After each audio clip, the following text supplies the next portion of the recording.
Welcome to No Man's Land. In 1916, this was the scene of the largest and longest battle between the French and German forces during the First World War. The last line of defense between the advancing German army and the French capital, Paris. During the 9 months, 3 weeks, and 6 days of the Battle of Verdun, more than 300,000 soldiers were killed. Another 1 million were wounded. After the war, the French government designated this area Zone Rouge, Red Zone, with hundreds of thousands of bodies still under the devastated landscape. The area was considered impossible to clean, impossible to sustain human life. 9 villages were completely destroyed.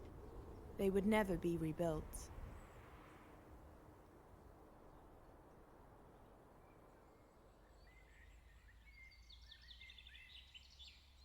Je suis Maurice Michelet, je suis le président de la commission municipale, ce qu'on appelle le maire du village.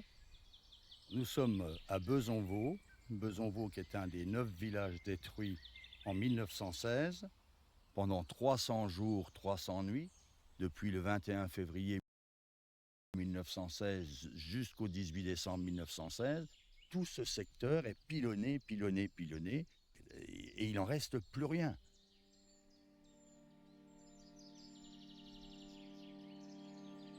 When the war had ended and the villagers returned to Bezonvaux, everything had been destroyed. This used to be a home, but after the war, only a few walls remained standing. Nous sommes sur un terrain où il y a encore des centaines et des centaines de cadavres, de morts, français, allemands et autres. Et nous sommes sur un terrain où il y a encore centaines de milliers de tonnes d'obus et d'engins de guerre. Months of intense fighting produced a tortured landscape, cratered by heavy shelling, littered with unexploded bombs and shells, and polluted with mercury, lead, and arsenic. Before the war, this was a village of farmers and agricultural laborers, surrounded by open pasture. Avant 1916, il vit 149 habitants qui vivent de culture. Ce sont des agriculteurs, ce sont des éleveurs. La famille Collin, la famille Léonard, qui étaient des producteurs de bêtes. Et la famille Lahaye, qui aussi élevait des porcs et des volailles. Ce milieu est tout à fait tout un ensemble de production agricole et bovine. In 1919, the French government passed a law prohibiting the rehabilitation of the Zone Rouge. Where there had been villages and farms, the government planted a forest, a green sarcophagus to keep the hazardous subterranean legacy of the war locked under the soil. Après la guerre, tout ce qui est sapin et pin ont été replantés. Avec des dommages de guerre, c'est même les Allemands qui ont fourni les plantations. Mais les autres essences de bois ont été certaines replantées, certaines se sont régénérées seules. On retrouve actuellement des arbres fruitiers qui ressortent aujourd'hui, qui étaient des arbres fruitiers de l'époque, d'il y a 100 ans. At ground level, century-old shell holes have become a refuge for rare species. Orchids and endangered frogs now thrive in the former dead zone.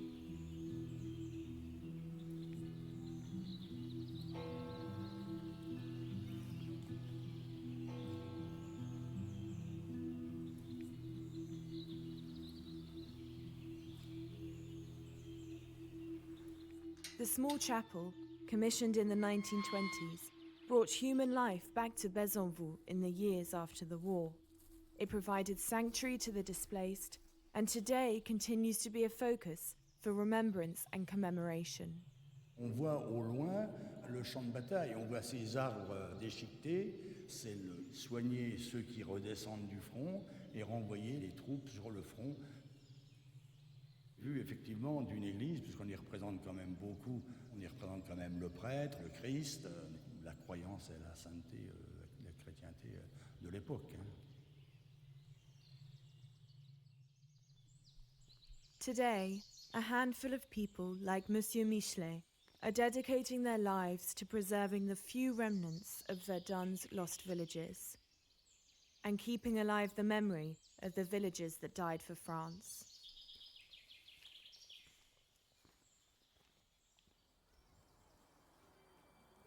The displaced villagers of the Zone Rouge found refuge wherever they could. As the Zone Rouge was scaled back in the years after the war, some of the displaced returned to rebuild their lives, only a few miles from the ruins of their former homes, creating new villages with names that echoed the past, such as here in Vaudevant-dans-Loup. A century after the guns fell silent, these communities continued to breathe life back into the no man's land.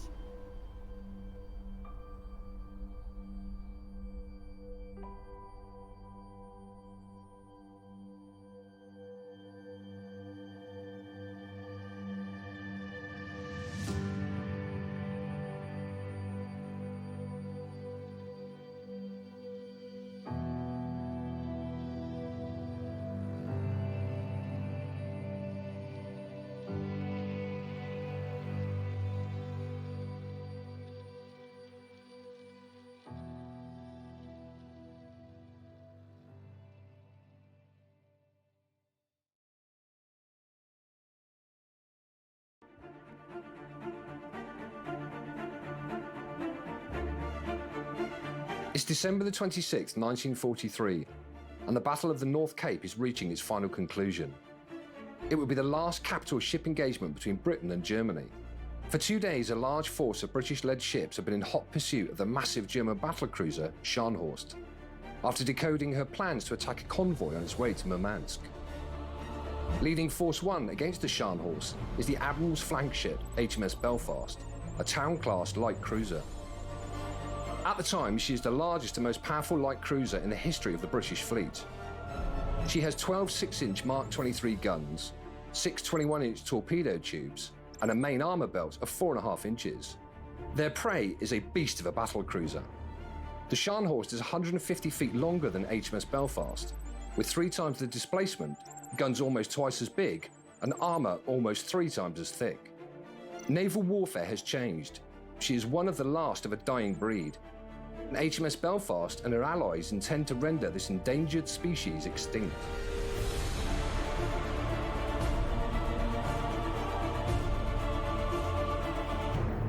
Well, here we are aboard HMS Belfast, one of the last surviving World War II light cruisers. And what a beautiful evening here on the Thames in London. Quite a change for what it would have been like in the Battle of the North Cape. Oh, could you imagine up there, edge of the world, all of the decks covered in ice, making them deadly ice skating rinks. Over the side, absolutely no chance of being rescued. Now, you couldn't do what I'm doing here, for example, touch bare metal with an ungloved hand and, well, you've lost some skin, if not half a digit. In fact, it was so bad people come out and they'd hammer the ice off of the gun turrets to free them up. However, if you were up here on the decks during the final hours of that battle, I mean, what a sight that must have been to behold. Now, to imagine you've been chasing the ship through the dark for so long, all you could see were the muzzle flashes from Scharnhorst guns, and all of a sudden a starburst round is fired and it illuminates the entire ship in all its glory. That must have been quite a spectacle.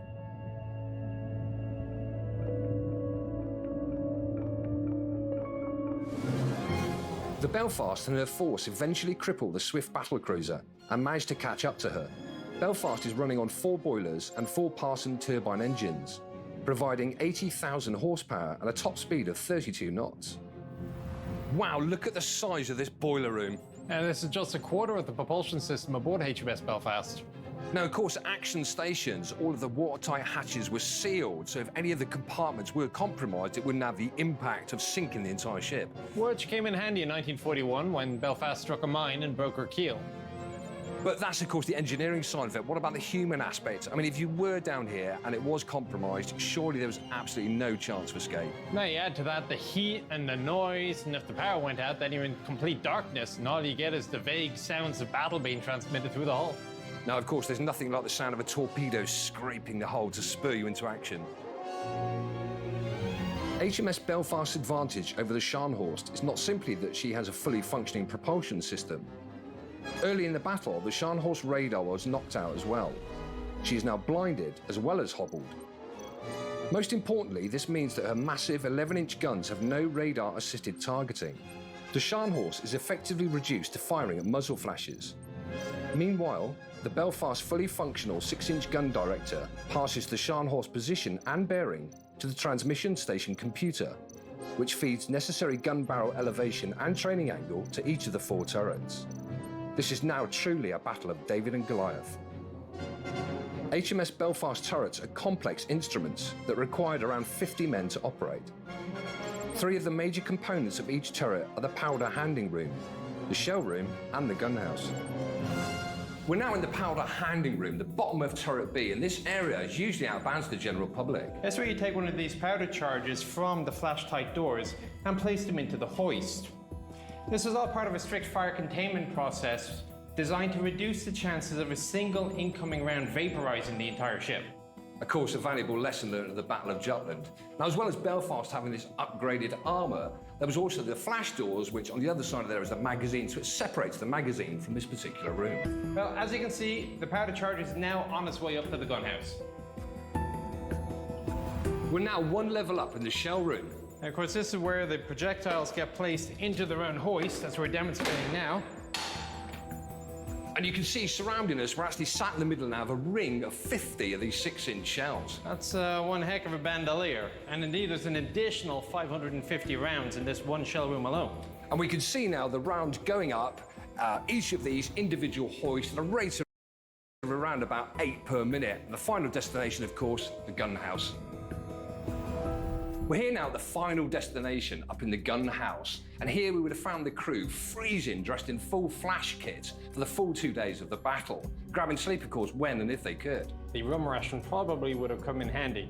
But anyway, a round is delivered from the hoist down onto the loading trays. That is quite a heavy round, and because we've got to get it out again, we're moving to this lighter dummy. The gun is in the horizontal position for loading. So what I'm going to do now is open the breech. And I put the ramming tray, lock it into position. I'm then going to push the projectile or the round as far up the barrel as I possibly can with my hand. While a bag charge is retrieved from the charge hoist. And we're then going to do the same with the bag charge. Then you ram it. Of course, this would ordinarily be done in 7 seconds. But they did have a much bigger crew than just the 2 of us. Pull the loading tray out of the way. I'm now going to close the breech, make sure it's fully closed and locked in position. And the final thing, just like in tank gunnery, Nick, we take our vent tube, introduce it into the vent tube chamber, make sure it's fully closed, elevate the gun back to firing position, and fire!